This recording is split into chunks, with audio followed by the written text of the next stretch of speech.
Okay, hello.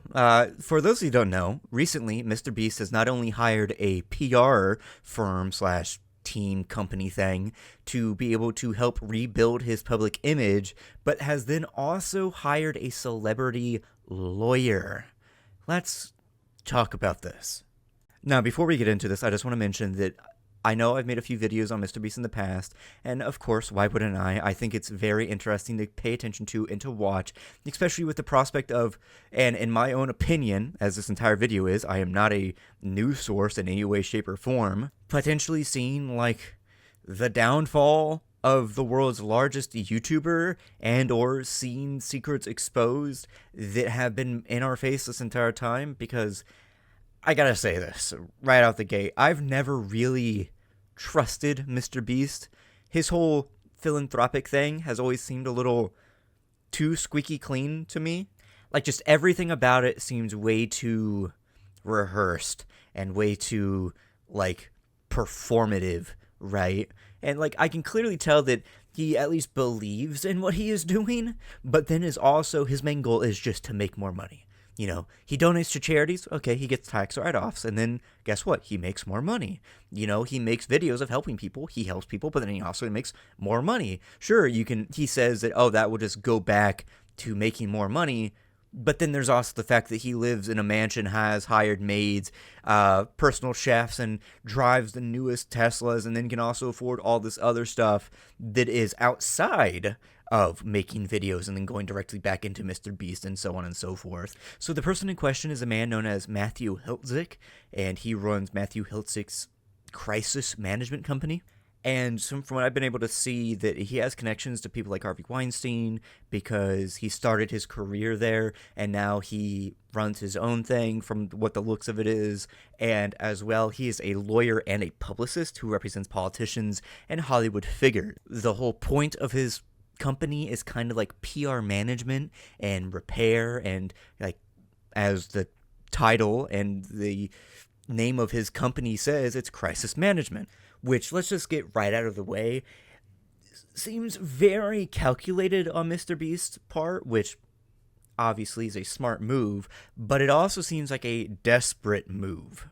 This seems like something that he really wants to overcorrect because of supposedly all of the stuff that has supposedly been leaked, like emails, which I feel like was not leaked. It was probably something from the inside to kind of show, like, hey, guys, look, we're definitely doing stuff. It was the whole internal thing, like, we need to work on internal culture and all this other stuff, which is really stupid, because if you need to rebuild your public image, especially with all this stuff coming out, why not just come out and say it in the first place?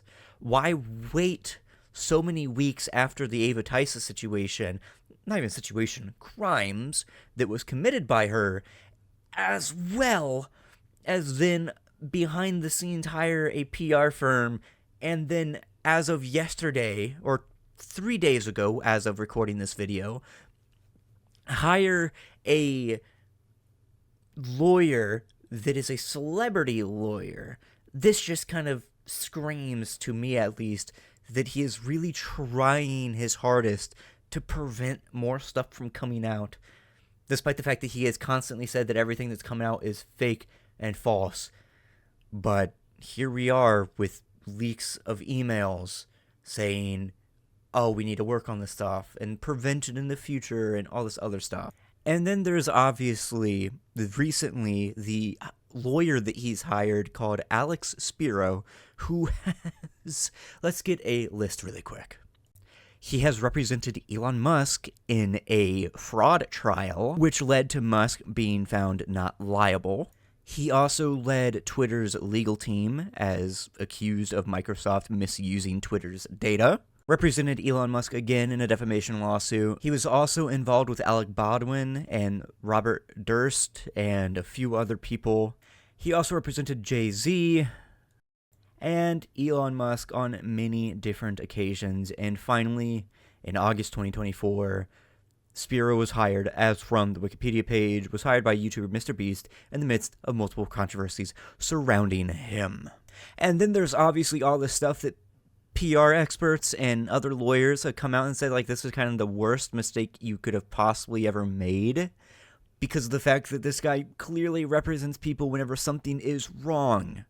It's not in a kind of making things try and go away. It's you hire him to make sure that legally nothing bad happens to you, but in doing so, you're admitting to your mistakes.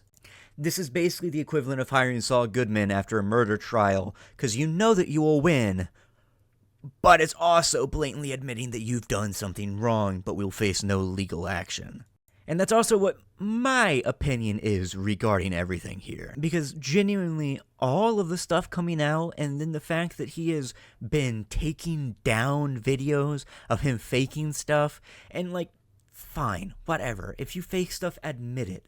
I don't care that he fakes shit. That doesn't matter to me. It's the fact that all the shit surrounding the fact that he has faked his stuff, such as the treatment of his contestants and all sorts of other things, along with lying and like misrepresentation of like sweepstakes and all this other stuff, and then leading children into gambling, and then also making a quote-unquote healthy candy company, despite the fact that it's literally just rebranded Hershey's, but then supposedly caring about childhood obesity, but constantly saying that if you buy his stuff, that you might have a chance to win.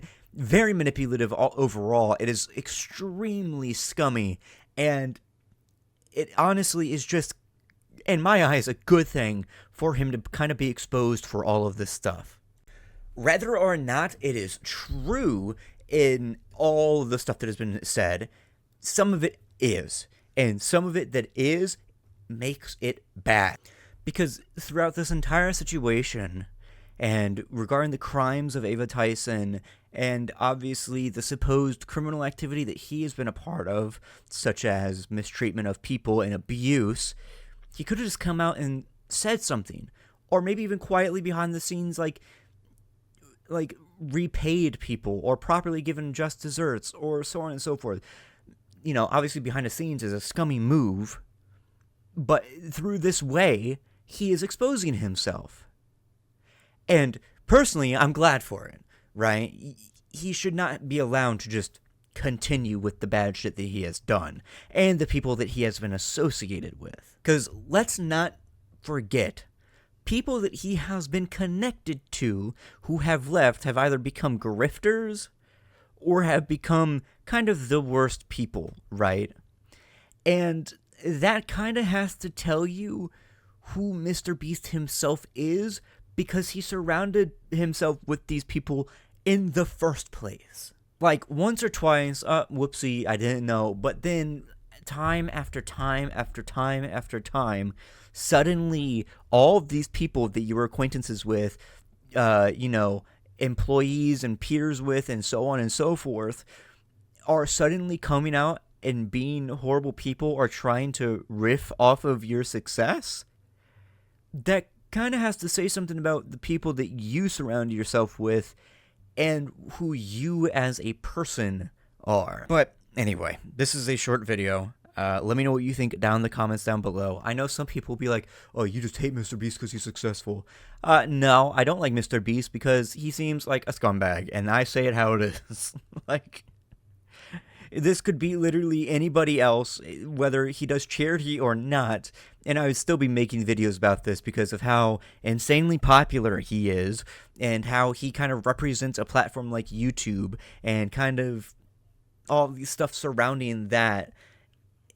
I kind of have to talk about it, and I want to talk about it, and that's kind of the main thing. I don't like Mr. Beast, and I want to talk about him, so here we are. I'm not just going to keep making video after video after video to kind of get as many views as possible. That's not just my style. I will make videos when I want to make them. Anyway, let me know your opinions down in the comments down below. If you want to support me, I have a Patreon down below, as well as $2 a month, and if you're fucking insane for whatever reason, it's also as high as $100 a month. And there's also a one-time donation in the CashApp link in the description. Like, comment, subscribe. If you want to be notified, hit the bell. But as always, I will see you guys in the next video. Bye-bye.